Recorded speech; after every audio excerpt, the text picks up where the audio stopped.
Hello.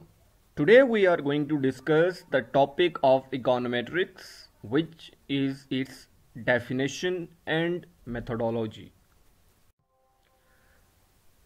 So first of all, we are going to discuss the definition of econometrics. Literally interpreted, econometrics means economic measurement, यानी quantitative analysis of actual economic phenomena. So, according to Arthur Goldberger, econometrics may be defined as the social science in which the tools of economic theory, mathematics, and statistical inferences are applied to the analysis of economic phenomena. इसका मतलब ये है कि जब econometrics जो है वो social science है कि जिसमें इकोनॉमिक थ्योरी के टूल्स, मैथमेटिकल टूल्स या स्टैटिस्टिकल इन्फ्रेंसेस, यानी जब आप मैथमेटिकल या स्टैटिस्टिकल रीजनिंग को अप्लाई करते हैं to the analysis of economic phenomena, तो उसको हम इकोनोमेट्रिक्स का नाम देते हैं. Now we discuss the traditional और क्लासिकल मेथोडोलॉजी ऑफ इकोनोमेट्रिक्स. यानी इकोनोमेट्रिशियन को फोरकास्टिंग या पॉलिसी बनाने से पहले कुछ स्टेप्स फॉलो करने पड़ते हैं, तब वो जाकर इस काबिल हो जाता है कि वो पॉलिसी बना सकता है या वो किसी भी हवाले से क्वांटिटेटिव फोरकास्टिंग कर सकता है. तो उसमें जो पहला टास्क होता है जो इकोनोमेट्रिशियन को करना होता है वो स्टेटमेंट देनी होती है, जिसको आगे हम डिटेल में डिस्कस करेंगे.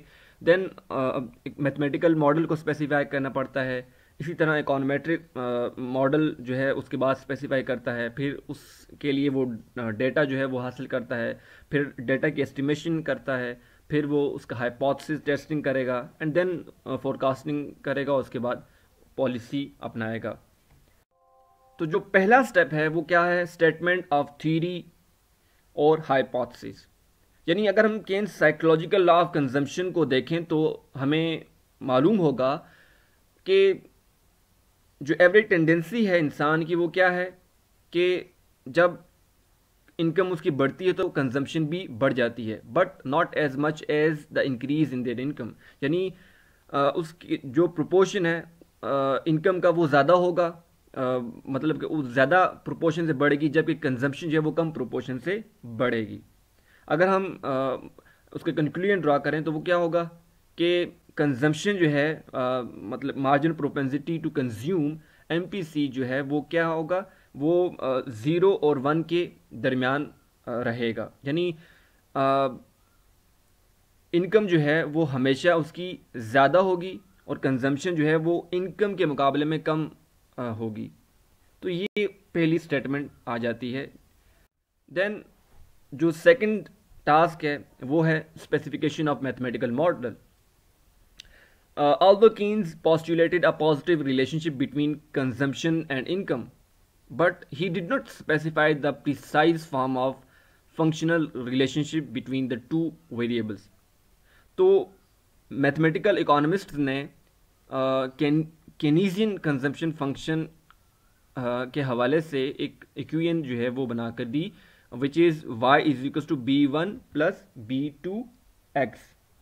अब यहाँ पर B1 जो है वो इंटरसेप्ट है, B2 जो है वो स्लोप को रिप्रेजेंट कर रहा है, जबकि Y जो है वो कंजम्पशन को रिप्रेजेंट कर रहा है, एंड X जो है यहाँ पर वो इनकम को रिप्रेजेंट कर रहा है.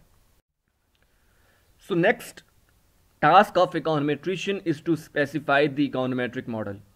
In mathematical model, we assume there is an exact relationship between the two variables. So, generally होता क्या है कि social sciences में जो दो वेरिएबल्स का रिलेशनशिप होता है वो एग्जैक्ट नहीं होता.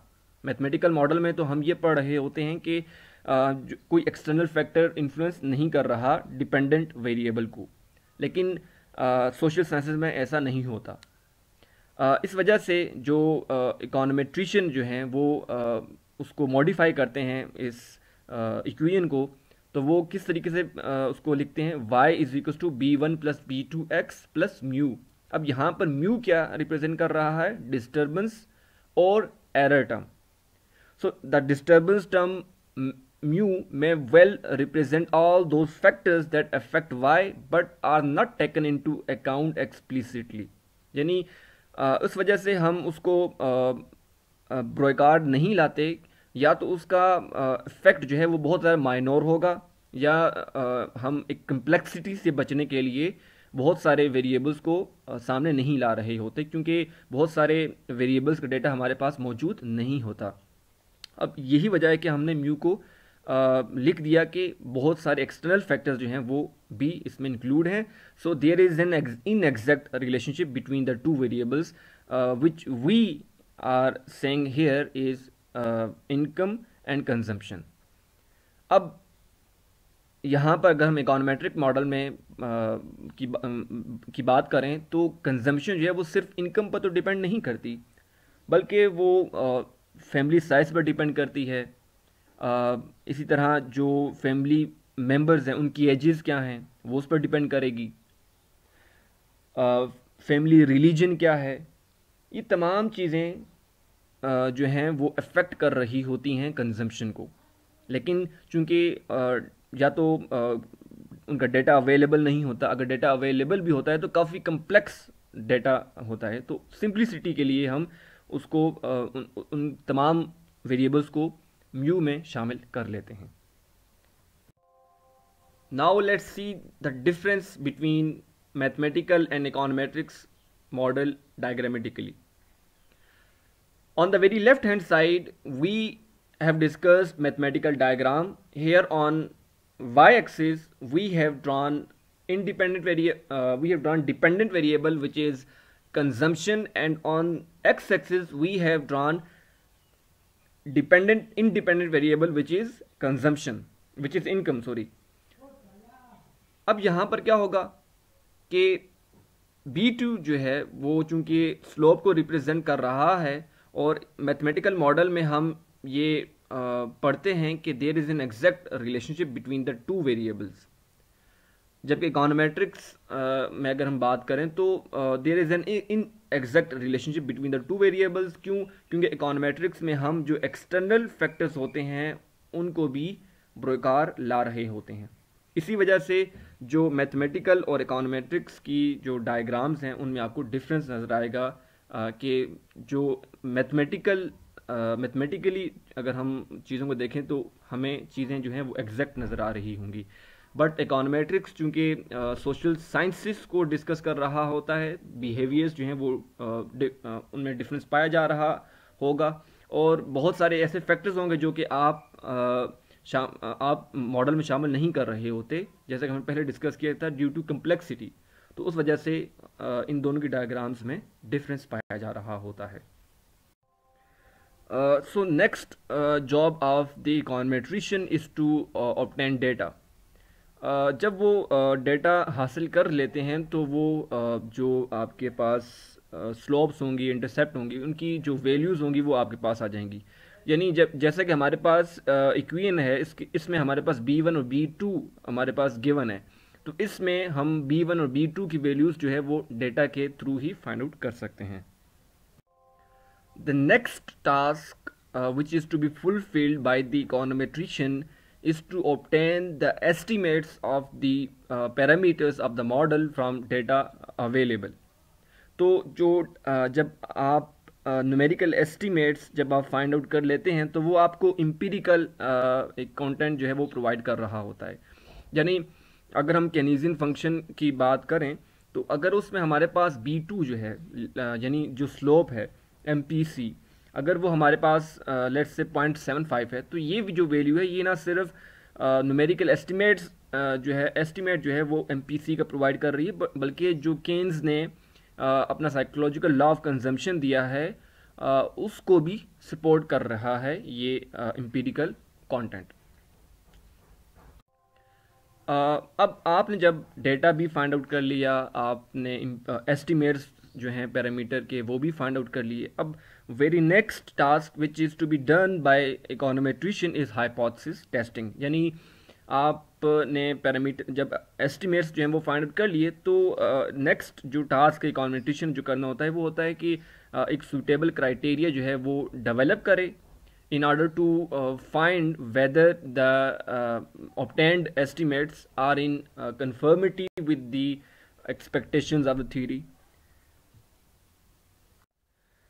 So the next task which is to be done by the econometrician is forecasting. When we have obtained the data, then we find the estimates of the parameter, then we check its verification. यानी हमने जब estimates की verification की कि आया वो हमारी जो हमने जो एक्सपेक्ट कर रहे हैं थ्योरी से उस पर उतर रही है नहीं उतर रही, तो अगर तो जो हमारा जो मॉडल है वो रिजेक्ट नहीं कर रहा, जो हमने हाइपोथेसिस बनाई या थ्योरी जो हमने बनाई, अगर उसको रिजेक्ट नहीं कर रहा, then we can use the model for future prediction. ठीक है. फॉर एग्जांपल गवर्नमेंट जो है it decided to propose a reduction in the personal income to see its effect on income and employment. अब income मल्टीप्लर को हम किस तरीके से डिफाइन करते हैं? It shows change in income dollars worth of change in investment expenditure. तो जब गवर्नमेंट ने एक चीज़ का इफेक्ट देखना है ताकि वो उसकी बाद में उसके हवाले से पॉलिसी बना सके, तो वो क्या करेगी? फोरकास्टिंग करेगी, जो कि उसके पास एक मॉडल गिवन है उसके थ्रू. अब हम कहते हैं कि जी इनकम मल्टीप्लायर हमारे पास क्या है कि जी m is equal to 1/1 minus MPC. अब केन्स की जो हमने साइकोलॉजिकल लॉ ऑफ कंजम्पशन पढ़ा, उसमें जो MPC था वो क्या था? 0.75. हमने कहा कि ये 0.75 हमने एज्यूम कर दिया कि लेट्स से कि 0.75 है.